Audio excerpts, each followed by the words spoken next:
I think it's as narrow as that. What the Celtic fans are singing about is the IRA, Irish freedom fighters who were involved in the Irish Wars of Independence, which is a completely different thing. The fans can't agree which songs are offensive, even though the clubs have banned the singing of many of them. Best-selling author Christopher Brookmeyer thinks that this is at the root of the problem.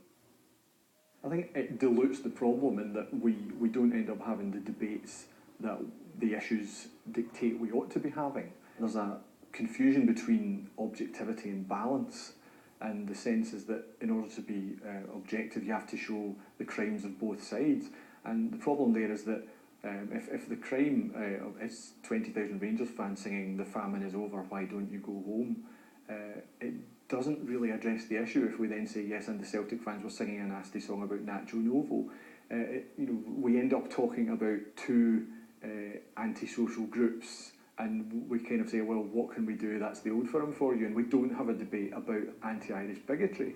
And similarly, and here's me doing the same equivalence, if the debate is about Celtic supporters' attitudes to the poppy or the armed forces, then we ought to be debating that rather than saying, well, Rangers fans have attitudes that we disagree with too.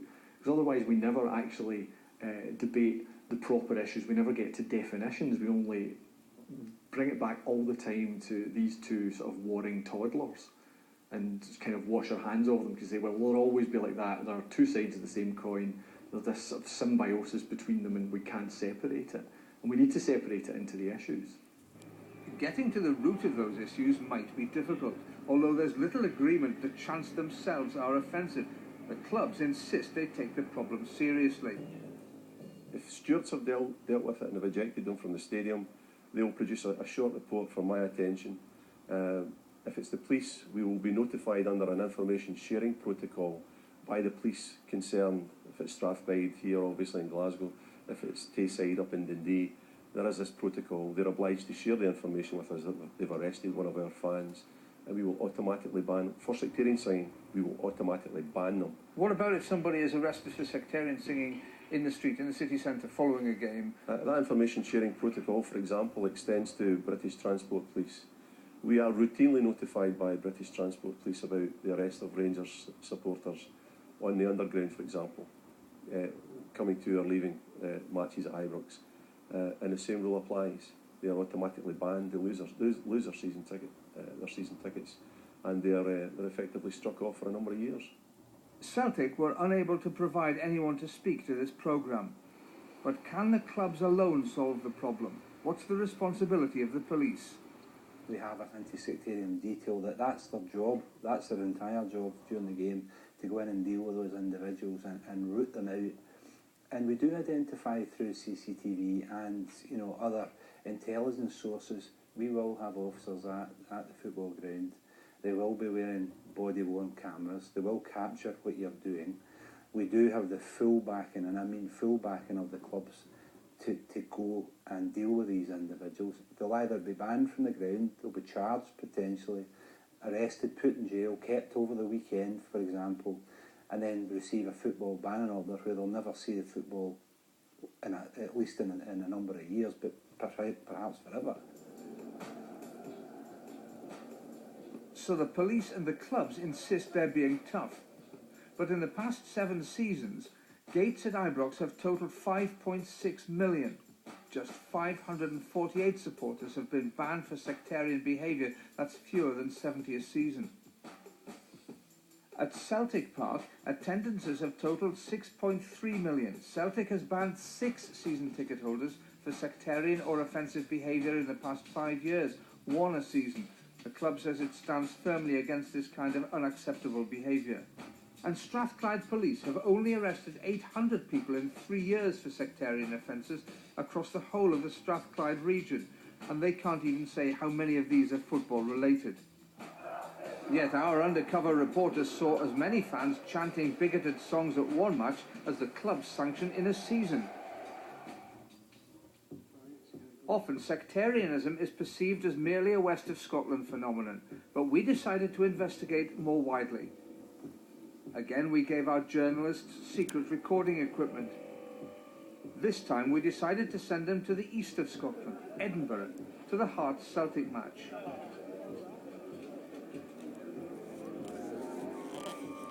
Even before we went into the game, it was obvious tensions between fans were running high. Outside the ground at Tynecastle, we saw one man stub his cigarette out on another. We went in with the rest of the fans, and once inside, we witnessed an ugly incident. Just after half-time, a Hearts fan attacked Celtic manager Neil Lennon. Again, it was an event which would make global headlines. But was this an isolated act of one individual? Our secret filming can reveal it happened against a background of sectarian hatred. Our cameras clearly picked up sectarian chants of Fenian blood sung before the attack.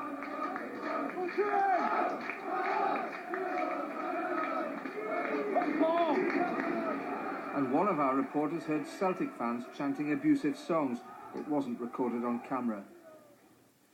So, our investigation has shown that sectarianism continues to be a problem blighting Scottish football, despite the summits, action plans and fine words.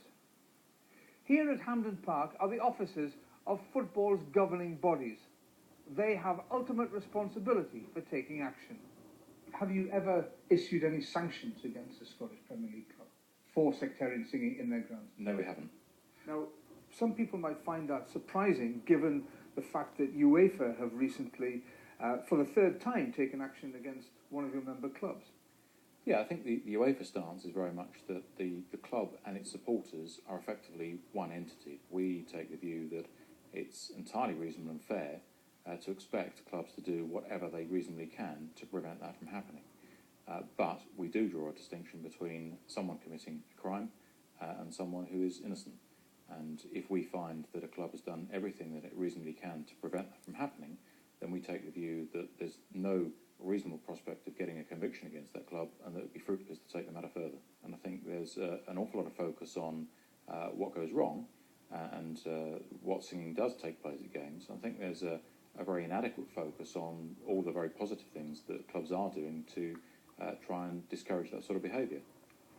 If the league's taking no action and claims there's too much focus on the negative, it must fall to the Scottish Government as the body finally to eradicate sectarianism from football.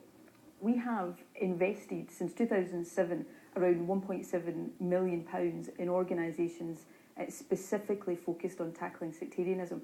Just in March this year, £500,000 was awarded to a range of organisations for this financial year, so the financial commitment is there. The very fact that you had to have a summit perhaps illustrates the fact that the problem remains despite what you say are your best efforts over the past 4 years. Well, we do have a remaining problem, and I think all of us should recognise that. The summit was called at the request of the police following a particular Old Firm match, and it was right that that happened. It's also right that a range of actions have been agreed as a result of that.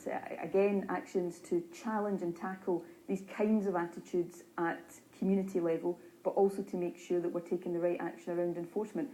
Just in recent days, we've announced plans for a new law to make abusive behaviour over the internet an indictable offence. So it's right that we continue to challenge ourselves and make sure that we're doing everything possible to tackle behaviour, conduct and attitudes that might be only on the part of a minority of people in Scotland, but nevertheless are completely and utterly unacceptable.